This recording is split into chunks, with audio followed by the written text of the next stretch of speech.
वाल मूवी के एक्सप्लेनेशन को। वीडियो अगर अच्छा लगे तो वीडियो को लाइक जरूर कीजिएगा और चैनल को भी सब्सक्राइब कीजिएगा ताकि आपको इसी तरह के लेटेस्ट और फ्रेश कंटेंट मिलते रहे। तो फिल्म की कहानी की शुरुआत होती है साल 2018 के केरल के पलक्कड़ से, जहां माहौल काफी तनाव भरा हुआ दिखाई देता है। चारों तरफ अफरा तफरी मची हुई थी और तभी कुछ लोग एक अकेले आदमी को घेर लेते हैं। वो लोग गुस्से में इतने अंधे हो चुके थे कि उस आदमी को लगातार बेरहमी से मारते जा रहे थे। वो अकेला आदमी खुद को बचाने की कोशिश कर रहा था, लेकिन सामने मौजूद लोग बहुत खतरनाक थे। कुछ लोग उसे लात से मार रहे थे तो कुछ डंडों से हमला कर रहे थे। पूरा माहौल इतना खौफनाक था कि देखने वालों की भी हिम्मत नहीं हो रही थी कि वो बीच में आकर उस इंसान को बचा सके। और यहीं से फिल्म शुरुआत में ही एहसास करा देती है कि ये सिर्फ एक साधारण कहानी नहीं होने वाली, बल्कि ऐसी कहानी होने वाली है जहां विचारधारा, राजनीति और सोच की लड़ाई दिखाई जाएगी। इसके बाद कहानी सीधे वर्तमान समय में आ जाती है। अब हम एक कॉलेज के अंदर पहुंचते हैं जहां प्रोफेसर गोपाल नंदकर्णी अपने ऑफिस में बैठे हुए थे। गोपाल सर कॉलेज के सबसे सम्मानित प्रोफेसरों में से एक माने जाते हैं। उनकी पहचान सिर्फ एक शिक्षक की नहीं है, बल्कि एक ऐसे इंसान की है जो अपने विचारों को खुलकर रखने के लिए जाने जाते हैं। कई छात्र उन्हें पसंद करते हैं तो कई लोग उनकी सोच से बिल्कुल सहमत नहीं थे। तभी वहां पर उनका छात्र विकी हेगड़े आ जाता है। लेकिन जैसे ही विकी अंदर आता है, उसके चेहरे से साफ पता चल रहा था कि वो बहुत गुस्से में है। उसकी आंखों में नाराजगी साफ दिखाई दे रही थी। दरअसल विक्की ने हाल ही में एक थीसिस तैयार की थी जिस पर उसे काफी गर्व था। उसका मानना था कि उसने बहुत रिसर्च करके, बहुत सारी जानकारी इकट्ठा करके एक थीसिस बनाई है। लेकिन समस्या ये थी कि वो थीसिस आरएसएस पर आधारित थी और उस थीसिस में आरएसएस के में काफी बुरा और ब्रूटल बातें लिखी हुई थी। विकी ने अपनी थीसिस में आरएसएस को देश के लिए खतरा बताया था और कई पुराने विवादों को जोड़कर उसे साबित करने की कोशिश की थी। लेकिन अब गोपाल सर ने वो थीसिस पढ़ी तो उन्होंने उस पर साइन करने से साफ मना कर दिया। यही बात विकी को अंदर से चुभ गई थी। वो गुस्से से गोपाल सर से कहते हैं, सर मैंने इस थीसिस के लिए दिन रात मेहनत की है, इतनी सारी जानकारी इकट्ठा की, इतना रिसर्च किया और आपने बिना समझे इसे रिजेक्ट कर दिया। लेकिन दूसरी तरफ गोपाल सर भी काफी दुखी थे क्योंकि उन्हें ऐसा लग रहा था कि जिस छात्र को उन्होंने इतने साल पढ़ाया, जिसे उन्होंने अपनी सोच और इतिहास के अलग अलग पहलुओं के बारे में समझाया, वही छात्र आज आरएसएस को सिर्फ एक ही नजरिए से देख रहा है। गोपाल सर शांत आवाज में विकी से कहते हैं, रिसर्च का मतलब सिर्फ आरोप लगाना नहीं होता, हर कहानी के दो पहलू होते हैं। लेकिन विकी अब कुछ सुनने के मूड में नहीं था। उसका मानना यह था कि जो लिखा है वही सच है। धीरे धीरे दोनों के बीच बहस बढ़ने लगती है और फिर दोनों ऑफिस से बाहर आ जाते हैं। अब कॉलेज के कई छात्र वहां इकट्ठे होने लगे थे। गोपाल सर नहीं चाहते थे कि ये बहस सबके सामने हो क्योंकि वहां कई कैमरे भी ऑन थे। उन्हें पता था कि आजकल छोटी सी बात भी सोशल मीडिया पर बड़ी कंट्रोवर्सी बन जाती है। लेकिन विक्की चाहता है कि गोपाल सर सबके सामने जवाब दे क्योंकि अब ये सिर्फ थीसिस का मामला नहीं था, बल्कि आइडियोलॉजी की लड़ाई बन चुकी थी। बातों ही बातों में विक्की गुस्से में आरएसएस को एंटी नेशनल बोल देता है। ये सुनते ही गोपाल सर का चेहरा बदल जाता है क्योंकि उनके लिए ये सिर्फ एक संगठन नहीं बल्कि एक विचारधारा थी। और फिर गुस्से में आकर गोपाल सर विकी को जोरदार थप्पड़ मार देते हैं। पूरा कॉलेज कुछ सेकंड के लिए शांत हो जाता है। किसी को समझ नहीं आता कि आखिर यहाँ अभी हुआ क्या। लेकिन अगले ही पल वहां मौजूद कई छात्र अपने मोबाइल से वीडियो बनाना शुरू कर देते हैं और तभी कहानी में एंट्री होती है प्रोफेसर पल्लवी की। पल्लवी पहले से ही गोपाल सर की सोच से खिलाफ थी। वो हमेशा चाहती थी कि किसी तरह गोपाल सर को गलत साबित किया जाए और जैसे ही वो पूरा ये मामला देखती है तो उसे समझ आ चुका था कि उसके हाथ बहुत बड़ा मौका लग चुका है। वो तुरंत एक छात्र से कहती है, ये वीडियो मुझे फॉरवर्ड करो। और फिर कुछ ही देर में गोपाल सर द्वारा विकी को थप्पड़ मारने वाला वो वीडियो सोशल मीडिया पर वायरल हो जाता है। अब कॉलेज का माहौल पूरी तरह से बदल चुका था। हर जगह सिर्फ इसी घटना की चर्चा हो रही थी। कुछ लोग कह रहे थे प्रोफेसर होकर स्टूडेंट पर हाथ उठाना गलत है, तो कुछ लोग बोल रहे थे विकी ने भी हद पार कर दी थी। लेकिन क्योंकि वीडियो में सिर्फ थप्पड़ वाला हिस्सा दिख रहा था, इसलिए ज्यादातर लोगों को विकी ही सही लग रहा था। इसके बाद विकी जाकर पल्लवी मैडम से मिलता है। पल्लवी उसे देखकर हल्का सा मुस्कुराती है और फिर कहती है, जो तुम कर रहे हो उसके लिए बहुत हिम्मत चाहिए क्योंकि गोपाल सर को गलत साबित करना इतना आसान नहीं है। लेकिन विक्की भी पूरे कॉन्फिडेंस से जवाब देता है, मैं एक बार जो ठान लेता हूँ उसे कर कर रहता हूँ, मेरे रास्ते में कोई नहीं आ सकता। ये सुनकर पल्लवी अंदर ही अंदर खुश हो जाती है, क्योंकि वो खुद भी गोपाल सर को गलत साबित कर नहीं पाई थी। लेकिन अब उसे ऐसा लग रहा था कि विकी वही काम कर सकता है जो वो सालों से नहीं कर पाई। अब कहानी धीरे धीरे और ज्यादा गर्म होती जा रही थी। कॉलेज के अंदर सिर्फ एक थप्पड़ की चर्चा नहीं हो रही थी, बल्कि अब मामला सीधे आरएसएस और देशभक्ति तक पहुंच चुका था। हर तरफ बस एक ही बात चल रही थी कि आखिरकार सच कौन बोल रहा है, प्रोफेसर गोपाल या फिर उनका स्टूडेंट विकी हेगड़े। कॉलेज के बाहर मीडिया खड़ी थी। सोशल मीडिया पर वीडियो वायरल हो चुका था। कुछ लोग गोपाल सर को गलत बता रहे थे, तो कुछ लोग कह रहे थे कि आजकल बच्चे आधी अधूरी जानकारी लेकर इतिहास चाहते हैं। उधर कॉलेज की मैनेजमेंट पूरी तरह से घबरा चुकी थी, क्योंकि जिस तरह कॉलेज का नाम पढ़ाई के लिए मशहूर था, अब वही कॉलेज न्यूज चैनलों में लड़ाई और विवाद की वजह से दिखाया जा रहा था। इसलिए कॉलेज के एमडी ने फैसला लिया कि इस मामले को तुरंत खत्म करना होगा। अब हम देखते हैं कि कॉलेज के अंदर एक बंद कमरा, जहां पर सिर्फ 3 लोग बैठे हुए थे। एक तरफ प्रोफेसर गोपाल, दूसरी तरफ विकी और बीच में कॉलेज के एमडी। कमरे का माहौल इतना शांत था कि घड़ी की आवाज तक सुनाई दे रही थी। एमडी सबसे पहले गोपाल सर की तरफ देखते हैं और कहते हैं, सर मामला बहुत बढ़ चुका है। अगर आप इस बार माफी मांग लें तो शायद ये विवाद यहीं पर खत्म हो जाएगा। लेकिन गोपाल सर बिल्कुल शांत बैठे रहते हैं। उनके चेहरे पर ना डर था ना गुस्सा, बल्कि एक अजीब सा आत्मविश्वास था। वो धीरे से कहते हैं, मैंने कोई गलत काम नहीं किया।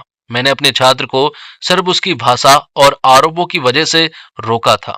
अगर कोई संगठन या देश के इतिहास पर सवाल उठाएगा तो उसका जवाब भी मिलेगा। उधर विकी भी पीछे हटने वालों में से नहीं था। वो तुरंत बोलता है, सर जवाब दीजिए ना। अगर आरएसएस इतना ही महान है तो उसके इतिहास में इतने सवाल क्यों हैं?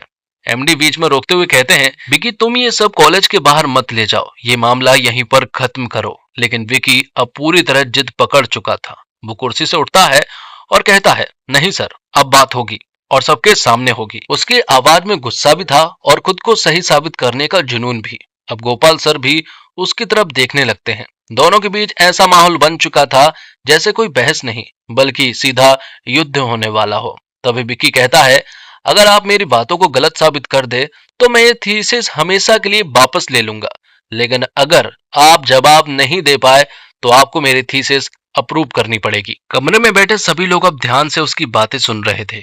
विकी आगे कहता है, मैं सिर्फ 5 सवाल पूछूंगा, बस 5 सवाल। गोपाल सर उसकी आंखों में देखते हैं। अब वो लोग कॉलेज के अंदर ही थे और सारे स्टूडेंट जो है वो उन्हें घेर कर खड़े हुए थे। और यहाँ पर विकी जो है वो अपना पहला सवाल पूछता है। वो कहता है, अगर आरएसएस देशभक्त संगठन है तो 1948 में इस पर बैन क्यों लगा था? सवाल बोलते ही अचानक सन्नाटा छा जाता है। विकी बिना रुके आगे बोलता है, महात्मा गांधी की हत्या किसने करवाई थी? नाथूराम गोडसे आरएसएस का आदमी था। तो क्या गांधी जी की हत्या के पीछे आरएसएस नहीं था? ये सुनते ही कुछ लोग एक दूसरे की तरफ देखने लगते हैं, क्योंकि सवाल सीधा और बहुत बड़ा था। लेकिन यहाँ गोपाल सर बिल्कुल शांत रहते हैं। वो धीरे से उठते हैं और कहते हैं, इतिहास को आधा पढ़ोगे तो सच हमेशा अधूरा लगेगा। फिर वो विकी की तरफ देखते हुए कहते हैं, हाँ, नाथूराम गोडसे कभी आरएसएस से जुड़ा हुआ था, लेकिन गांधी जी की हत्या से बहुत पहले वो संगठन छोड़ चुका था। अब लोग ध्यान से सुनने लगते हैं और अब गोपाल सर आगे कहते हैं, अगर सच में आरएसएस गांधी जी की हत्या में शामिल होता तो क्या सरकार 1949 में उसके ऊपर से बैन हटा देती? विकी कुछ बोलने ही वाला था, लेकिन गोपाल सर उसे रोक देते हैं और एक बात और कहते हैं, गांधी जी हत्या के बाद सबसे पहले शोक सभा किसने रखी थी? ये भी इतिहास में लिखा हुआ है। फिर वो गहरी आवाज में कहते हैं, आरएसएस का गांधी जी की हत्या से कोई लेना देना साबित नहीं हुआ था, तभी बैन हटाया गया था। अब बहुत सारे लोग गोपाल सर की इस बात से सहमत थे और यहाँ पर विकी भी चुप हो गया था। उसकी आंखों में अभी भी वही आग थी। वो तुरंत दूसरा सवाल पूछ बैठता है, ठीक है सर, तो फिर 1975 की इमरजेंसी में क्या हुआ था? अब यहाँ माहौल जो है वो गंभीर हो चुका था। विकी कहता है, जब इंदिरा गांधी ने इमरजेंसी लगाई थी तब आरएसएस के हजारों लाखों लोग जो थे वो जेल में थे। क्या उस समय आरएसएस ने सरकार को चिट्ठी नहीं लिखी थी? तो ताना मारते हुए कहता है, क्या उस समय संगठन ने घुटने टेक दिए थे? ये सवाल बोलते ही सभी को ऐसा लग रहा था कि शायद गोपाल सर अब फंस जाएंगे, लेकिन गोपाल सर फिर शांत आवाज में जवाब देते हैं, रणनीति और डर दोनों में बहुत फर्क होता है। अब सभी लोग ध्यान से सुनते हैं। गोपाल सर कहते हैं इमरजेंसी के समय लाखों लोग जेल में बंद थे, उनके परिवार सड़क पर आ गए थे, बच्चों के पास खाने तक के पैसे नहीं थे। फिर वो विकी की तरफ देखकर कहते हैं, अगर किसी संगठन का आदमी अपने परिवार को बचाने के लिए बाहर आने की कोशिश करे तो उसे घुटने टेकना नहीं कहते हैं, उसे रणनीति कहते हैं। अब माहौल पूरी तरह से बदल चुका था। कोई विकी की बातों पर सोच रहा था तो कोई गोपाल सर के जवाबों पर। लेकिन असली खेल अभी बाकी था, क्योंकि विकी के पास अभी 3 सवाल और बचे थे और उन सवालों से इतिहास के ऐसे पन्ने खुलने वाले थे जिन पर बहस आज भी खत्म नहीं हुई है। तभी यहाँ पर पल्लवी मैडम आती है और वो इस डिबेट को रोक देती है और कहती है कि ये सही समय और सही जगह नहीं है। तुम्हें मैं सही जगह भी दूंगी और एक सही मौका भी, जहां तुम ये सारे सवाल जो है वो गोपाल सर से पूछ पाओगे। अब कहानी धीरे धीरे पूरे देश में आग की तरह फैलने लगी थी। कॉलेज के अंदर शुरू हुई बहस अब टीवी चैनलों और सोशल मीडिया तक पहुंच चुकी थी। हर तरफ बस 2 ही नाम गूंज रहे थे, एक तरफ प्रोफेसर गोपाल और दूसरी तरफ उनका ही छात्र विकी हेगड़े। कोई विकी को सच्चाई के लिए लड़ने वाला छात्र बता रहा था तो कोई गोपाल सर को संघ का सच्चा जानकार कह रहा था। पूरा माहौल 2 हिस्सों में बंट चुका था। अब हम एक बड़े न्यूज चैनल के ऑफिस में पहुंचते हैं, जहां लगातार इस मुद्दे पर मीटिंग चल रही थी। चैनल के मालिक और बड़े पत्रकार यही सोच रहे थे कि अगर गोपाल और विकी को आमने सामने बिठाकर लाइव डिबेट कराई जाए तो टीआरपी आसमान छू जाएगी। अब यहाँ पर पत्रकार आदित्य की एंट्री होती है। आदित्य बाकी लोगों से थोड़ा अलग था। वह सिर्फ टीआरपी के लिए काम नहीं करता था, बल्कि चीजों को गहराई से समझता भी था। ऑफिस में बैठे लोग आदित्य से कहते हैं, तुम उसी कॉलेज में पढ़े हो जहां गोपाल सर ने तुम्हें पढ़ाया है। अगर उन्हें डिबेट के लिए मना सकते हो तो वो सिर्फ तुम हो। लेकिन आदित्य थोड़ा सोचते हुए कहता है, गोपाल सर बहुत शांत है। वो कैमरे के सामने चिल्लाने वाले लोगों में से नहीं है। उन्हें बहस नहीं, तथ्य पसंद है। लेकिन आदित्य गंभीर था। उसे पता था कि मामला अब सिर्फ कॉलेज का नहीं रहा, बल्कि एक विचारधारा तक पहुंच चुका है। फिर आदित्य कहता है, अगर बात सिर्फ उनकी इज्जत की होती तो शायद वो कभी नहीं आते, लेकिन अगर बात आरएसएस की है तो हो सकता है कि वो जरूर आए। अब अगले सीन में हम देखते हैं कि यहाँ आदित्य जो है वो गोपाल सर के घर पहुंचता है। गोपाल सर उसे देखते ही मुस्कुरा देते हैं, क्योंकि आदित्य उनका पुराना छात्र रह चुका था। गोपाल सर कहते हैं, अरे आदित्य, तुम तो टीवी वाले बन गए हो, अब यहाँ भी कैमरा लेकर आए हो क्या? आदित्य हल्का सा मुस्कुराते हुए कहता है, सर कैमरा नहीं लाया, लेकिन देश भर के कैमरे अभी सिर्फ आपकी तरफ घूम रहे हैं। ये सुनकर गोपाल सर थोड़े शांत हो जाते हैं।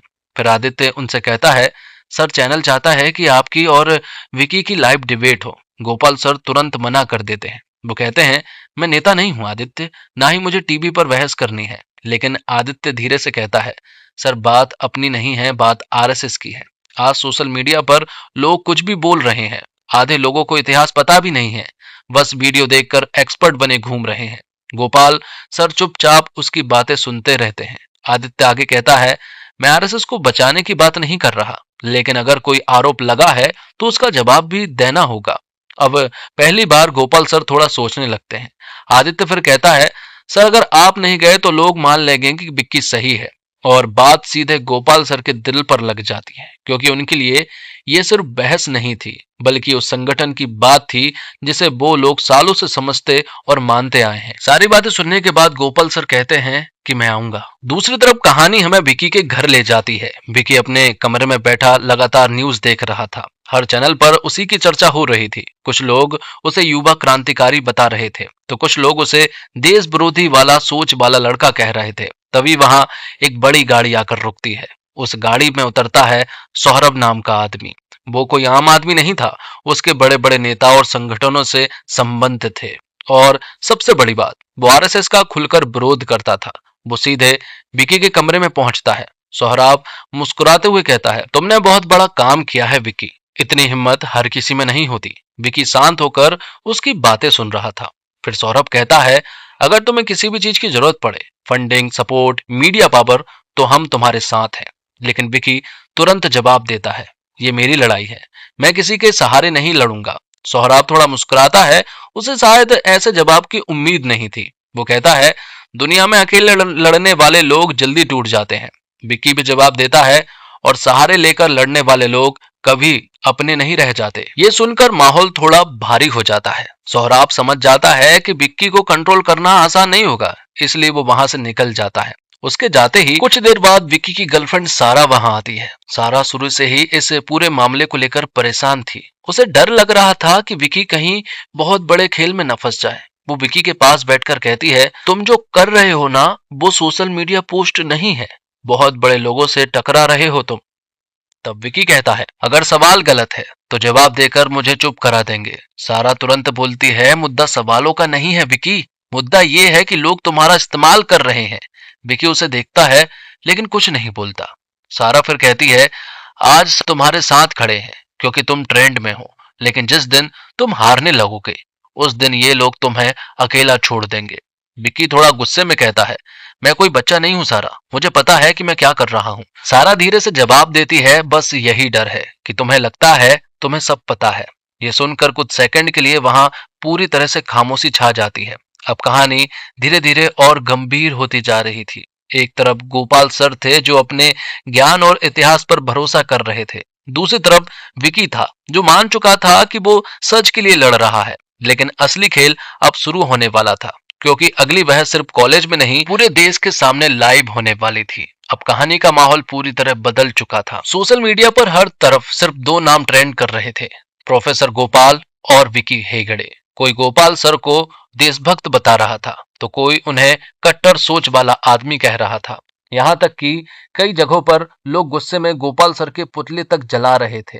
लोगों का मानना था कि गोपाल सर सिर्फ बड़ी बड़ी बातें करते हैं, उनके पास कोई ठोस सबूत नहीं है। एक न्यूज एंकर टीवी पर चिल्लाते हुए कहता है, अगर गोपाल सही है तो उन्हें खुलकर लाइव डिबेट में आना चाहिए। अब अगला सीन न्यूज चैनल के बाहर का दिखाया जाता है, जहां भारी भीड़ जमा थी। कैमरे, रिपोर्टर, पुलिस, पूरा माहौल किसी चुनाव जैसा लग रहा था। जैसे ही गोपाल सर अपनी पत्नी प्रभा के साथ वहां पहुंचते हैं, वैसे ही भीड़ में मौजूद एक लड़का अचानक आगे आता है और सीधे गोपाल सर के चेहरे पर काली स्याही फेंक देता है। पूरा माहौल एकदम से शौक में चला जाता है। तब प्रभा घबरा जाती है। वो तुरंत अपने दुपट्टे से गोपाल सर का चेहरा साफ करने लगती है। लेकिन सबसे हैरानी वाली बात यह थी कि गोपाल सर बिल्कुल शांत खड़े थे, उनके चेहरे पर गुस्सा तक नहीं था। फिर वो धीरे से प्रभा का हाथ रोकते हैं और मुस्कुराकर कहते हैं, जिस देश पर कालिक पोती गई थी अक्सर इतिहास उसी ने लिखा है और शायद आज मेरा समय है। ये डायलॉग सुनकर वहां खड़े कई लोग चुप हो जाते हैं। कुछ पत्रकार तो तुरंत ये लाइन कैमरे में रिकॉर्ड करने लगते हैं। अब कहानी अपने सबसे बड़े मोड़ पर पहुंच चुकी थी। इसके बाद गोपाल सर और विकी दोनों आमने सामने बैठ जाते हैं। बीच में एंकर आदित्य बैठा हुआ था। पूरा स्टूडियो खचाखच भरा हुआ था। कैमरों की लाइट जल चुकी थी। देश भर के लोग टीवी और मोबाइल पर इस डिबेट को लाइव देख रहे थे। अब आदित्य कैमरे की तरफ देखते हुए कहता है, आज की ये बहस कोई सामान्य बहस नहीं है। आज यहाँ सिर्फ दो लोग नहीं बैठे, बल्कि दो विचारधारा आमने सामने बैठी है। एक तरफ गुरु, दूसरी तरफ उनका ही छात्र। और फिर आदित्य कहता है, अब तक विकी अपने दो सवाल पूछ चुका है और आज तीसरा सवाल पूरे देश के सामने रखा जाएगा। अब कैमरा सीधे विकी की तरफ घुमाया जाता है। विकी काफी आत्मविश्वास में दिख रहा था। उसे लग रहा था कि अब की बार गोपाल सर के पास जवाब नहीं होगा। वो धीरे धीरे बोलना शुरू करता है, मेरा तीसरा सवाल 1992 से जुड़ा है, जब बाबरी मस्जिद गिराई गई थी। क्या ये सच नहीं है कि आरएसएस के लोगों ने उसे तोड़ा था? क्या ये सच नहीं है कि आरएसएस हिंसा की राजनीति करती है? जैसे ही विकी ये सवाल पूछता है, पूरा स्टूडियो एकदम शांत हो जाता है। कई लोगों को लग रहा था कि अब गोपाल सर फंस चुके हैं। सोशल मीडिया पर भी लोग लगातार कमेंट कर रहे थे, लेकिन गोपाल सर बिल्कुल शांत बैठे थे। और अब गोपाल सर आराम से जवाब देना स्टार्ट करते हैं। गोपाल सर कहते हैं, सबसे पहले मैं एक बात साफ कह देता हूँ, आरएसएस ने कभी कोई मस्जिद नहीं गिराई। ये सुनते ही स्टूडियो में हलचल शुरू हो जाती है। लेकिन गोपाल सर बिना रुके आगे बोलते हैं, जिस जगह को लोग आज बाबरी मस्जिद कह रहे हैं, ब्रिटिश सरकार के रिकॉर्ड में उसे जन्म स्थान लिखा गया है। वो कहते हैं, हमारे पूर्वजों को उस जगह के अंदर पूजा करने की अनुमति नहीं थी। उन्हें बाहर राम चबूतरे पर पूजा करनी पड़ती थी। सोचिए, अपनी ही आस्था की जगह पर जाने की अनुमति नहीं थी। अब कैमरा लोगों के चेहरे पर जाता है। कुछ लोग ध्यान से सुन रहे थे तो कुछ लोग अभी भी नाराज दिखाई दे रहे थे। गोपाल सर आगे कहते हैं, ये सिर्फ जमीन का विवाद नहीं था, ये करोड़ों लोगों की आस्था का सवाल था। तभी विकी बीच में चिल्लाते हुए जोर से कहता है, तो आप बार बार उसे ढांचा क्यों कह रहे हैं? सीधे मस्जिद क्यों नहीं बोलते? अब माहौल फिर से गर्म हो जाता है। लेकिन गोपाल सर फिर भी शांत रहते हैं और कहते हैं, क्योंकि इस्लाम में मस्जिद बनाने के कुछ नियम होते हैं और वो ढांचा उन नियम का पालन नहीं करता है। अब स्टूडियो में बैठे कई लोग हैरान रह जाते हैं। गोपाल सर कहते हैं, सही अल बुखारी और सही मुस्लिम में लिखा है कि कब्र पर मस्जिद नहीं बनाई जानी चाहिए, और अगर बनाई जाएगी तो वो मस्जिद नहीं कहलाएगी, और शरीयत के हिसाब से भी गैर कानूनी या विवादित जमीन पर बनी इमारत मस्जिद नहीं कहलाती है। फिर वो सीधे कैमरे की तरफ देखकर कहते हैं, इसलिए कई लोग उसे मस्जिद नहीं ढांचा कहते हैं। ये सुनते ही पूरा स्टूडियो फिर से शोर में बदल जाता है। विकी पहली बार थोड़ा असहज दिखाई दे रहा था, क्योंकि उसे लग रहा था कि ये बहस अब सिर्फ नारों से नहीं बल्कि इतिहास और तथ्यों से लड़ी जा रही है। अब डिबेट अपने सबसे भावुक मोड़ पर पहुंचने वाली थी। पूरा देश टीवी के सामने बैठा हुआ था, क्योंकि अब तक जो सवाल हुए थे वो इतिहास और राजनीति से जुड़े थे। लेकिन अब विकी ऐसा सवाल पूछता है जो सीधे लोगों की भावनाओं से जुड़ा था। स्टूडियो में कुछ सेकंड की खामोशी रहती है और फिर आदित्य कहता है, अब वक्त है चौथे सवाल का। विकी कहता है, आरएसएस खुद को स्वयंसेवक संगठन कहती है कि देश की सेवा करती है, लोगों की मदद करती है और हर संकट में सबसे आगे खड़ी रहती है। फिर वो थोड़ा रुकता है और सीधा सवाल करता है, लेकिन जब देश में सुनामी आई थी तब आरएसएस कहां थी? पूरा स्टूडियो शांत हो जाता है और अब विकी कहता है, अगर आरएसएस ने इतनी मदद की है तो उसका कोई सबूत क्यों नहीं है? कोई फोटो, कोई वीडियो, कोई रिकॉर्ड, कुछ भी नहीं है। फिर वो हल्का सा मुस्कुराते हुए कहता है, आजकल तो लोग किसी को पानी पिलाए तो पहले रील बनाते हैं, लेकिन आरएसएस ने अगर इतना काम किया तो दुनिया को क्यों नहीं दिखा? ये सारे सवाल सुनते ही गोपाल सर बिल्कुल शांत बैठे थे। उनके चेहरे पर गुस्सा नहीं था, बल्कि एक अजीब सी गंभीरता थी। वो धीरे से माइक ठीक करते हैं और बोलना शुरू करते हैं, सेवा दिखाने की चीज नहीं होती विकी। पूरा स्टूडियो फिर से शांत हो जाता है। गोपाल सर कहते हैं, आरएसएस लोगों की मदद इसलिए नहीं करती ताकि कैमरे में आ सके। हमें ये नहीं सिखाया गया कि किसी की मदद करो और फिर उसके साथ सेल्फी लेकर दुनिया को दिखाओ। उनकी आवाज में इस बार गुस्से से ज्यादा दर्द था। जब जब देश पर संकट आया है, आरएसएस के स्वयंसेवक वहां पहुंचे हैं, चाहे बाढ़ हो, भूकंप हो या सुनामी। लेकिन तभी विकी बीच में बोल पड़ता है, अगर ऐसा है तो कोई सबूत दिखाइए। सिर्फ बातें करने से कुछ नहीं होता सर। अब माहौल थोड़ा गर्म हो जाता है। तभी अचानक चैनल के कंट्रोल रूम से आदित्य को इशारा मिलता है। उसे बताया जाता है कि एक आदमी लगातार कॉल कर रहा है, वो इस बहस में कुछ कहना चाहता है। आदित्य कहता है, हमारे साथ लाइन पर एक व्यक्ति जुड़ रहे हैं, उनका नाम प्रशांत है। फिर आदित्य पूछता है, जी प्रशांत, आप क्या कहना चाहते हैं? फोन से दूसरी तरफ कुछ सेकंड तक खामोशी रहती है। ऐसा लग रहा था जैसे वो आदमी खुद को संभालने की कोशिश कर रहा हो। फिर उसकी भारी आवाज सुनाई देती है, जिस सुनामी की आप बात कर रहे हैं ना, उस सुनामी में गोपाल सर ने खुद का बेटा खोया है। ये सुनते ही पूरा स्टूडियो एकदम शांत हो जाता है। विकी भी हैरान रह जाता है। प्रशांत आगे कहता है, उस दिन वहां हर तरफ अफरा तफरी मची हुई थी, हर तरफ चीखें थी, लोग अपनी जान बचाने भाग रहे थे। लेकिन उस वक्त गोपाल सर और उनके साथ आरएसएस के लोग दूसरों की जान बचा रहे थे। अब यहाँ गोपाल सर जो है वो उदास हो जाते हैं, उनकी आंखें भर चुकी थी। प्रशांत की आवाज कांपने लगती है और वो कहते हैं, मैं उन्हीं बच्चों में से एक था जिसे उस दिन बचाया गया था। अगर उस दिन गोपाल सर मुझे नहीं बचाते तो शायद मैं आज जिंदा नहीं होता। अब स्टूडियो में बैठे कई लोगों की आंखें नम हो चुकी थी। प्रशांत आगे कहता है, उन्होंने अपने बेटे को खो दिया लेकिन फिर भी दूसरों को बचाते रहे और आज लोग उनसे प्रूफ मांग रहे हैं। ये सुनते ही गोपाल सर की आंखों में आंसू आ जाते हैं। वो कुछ बोलना चाहते थे लेकिन शब्द ही नहीं निकल पा रहे थे, क्योंकि इतने सालों के बाद आज पहली बार उनके बेटे की याद पूरे देश के सामने जिंदा हो गई थी। स्टूडियो में ऐसी खामोशी छा जाती है जहां किसी के पास बोलने के लिए शब्द नहीं थे। यहाँ तक कि विकी भी पहली बार पूरा शांत हो चुका था। उसे एहसास होने लगा था कि शायद हर चीज का सबूत कैमरा नहीं होता, कुछ सबूत लोगों की जिंदगी भी होते हैं। अब वक्त आ चुका था आखिरी सवाल का, जिसका इंतजार पूरा देश कर रहा था। स्टूडियो का माहौल पूरी तरह गंभीर हो चुका था। अब तक की बहस में इतिहास, राजनीति और विचारधारा की बात हुई थी, लेकिन पांचवा सवाल सबसे खतरनाक और भावुक था। आदित्य गहरी आवाज में कहता है, और अब वक्त है आखिरी सवाल का। कैमरा सीधे विक्की की ओर जाता है। इस बार विक्की का चेहरा पहले से ज्यादा गंभीर दिखाई दे रहा था। ऐसा लग रहा था जैसे ये सवाल उसके लिए सिर्फ बहस नहीं बल्कि कोई निजी दर्द हो। विक्की धीरे से बोलना स्टार्ट करता है, 2018 केरल का पलक्कड़, जहां श्रीनाथ नाम के एक व्यक्ति को सरेआम बेरहमी से मार दिया गया था। पूरा स्टूडियो शांत हो जाता है।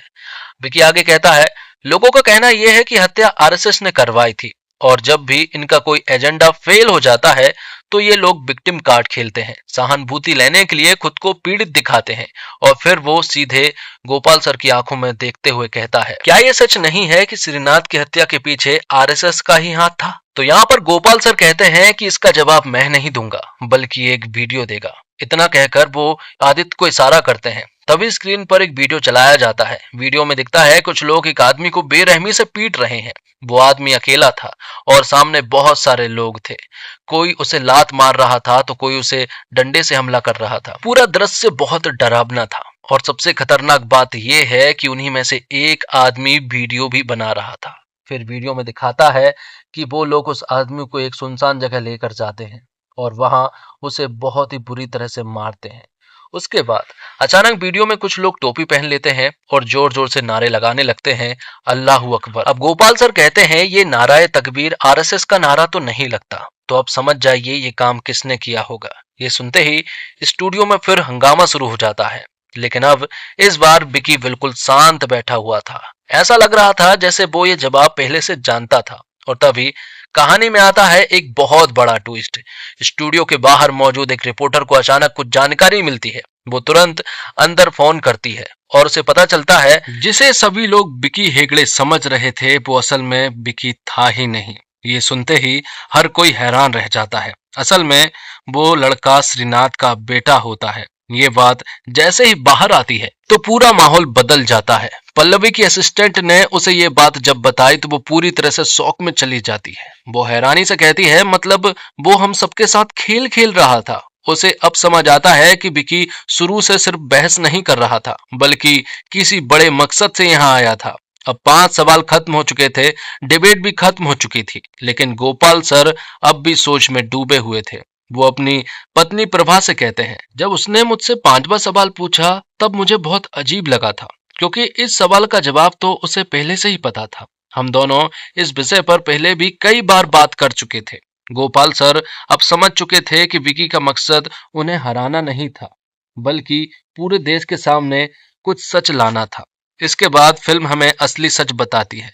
विकी असल में केरल के उसी श्रीनाथ का बेटा था जिसकी हत्या हुई थी। उसे पहले से पता था कि उसके पिता के साथ क्या हुआ था, लेकिन वो चाहता था कि ये सच सिर्फ फाइल में दबकर ना रह जाए बल्कि पूरा देश इसे जाने और आरएसएस के बारे में भी जाने। इसलिए उसने ये पूरा खेल खेला। वो जानता था कि अगर सच सामने आने लगा तो उसे ऐसी जगह लाना होगा जहां पूरा देश देख रहा हो, और इसी वजह से उसने गोपाल सर को चुना, क्योंकि उसे पता था अगर कोई बिना डरे जवाब देगा तो वो सिर्फ गोपाल सर ही दे सकते हैं। अब कहानी 1 महीने आगे बढ़ती है। हम देखते हैं कि विकी अब मणिपुर पहुंच चुका है। उसके साथ उसकी माँ और सारा भी मौजूद है। वहां माहौल पूरी तरह अलग था। लग रहा था जैसे कोई नया मिशन शुरू होने वाला है। तभी पता चलता है कि विकी यहाँ किसी निजी काम से नहीं आया है। मिशन आरएसएस को खत्म करने के बाद अब वो यहाँ अगला मिशन शुरू करने वाला था। उस मिशन का नाम है अष्टलक्ष्मी, जहां भारत की 7 सिस्टर्स यानी पूर्वोत्तर राज्य की कहानी दिखाई जाएगी। फिल्म के आखिर में इशारा कर देती है कि ये एक लड़ाई अभी खत्म नहीं हुई है बल्कि अब एक नया अध्याय की शुरुआत होने वाली है। और अब इन सारी चीजों की जानकारी गोपाल सर को भी थी। और इसी के साथ ये फिल्म यहीं पर समाप्त हो जाती है। उम्मीद करता हूँ दोस्तों आपको वीडियो पसंद आई होगी। वीडियो पसंद अमर कर दो, 1 मिलियन का टारगेट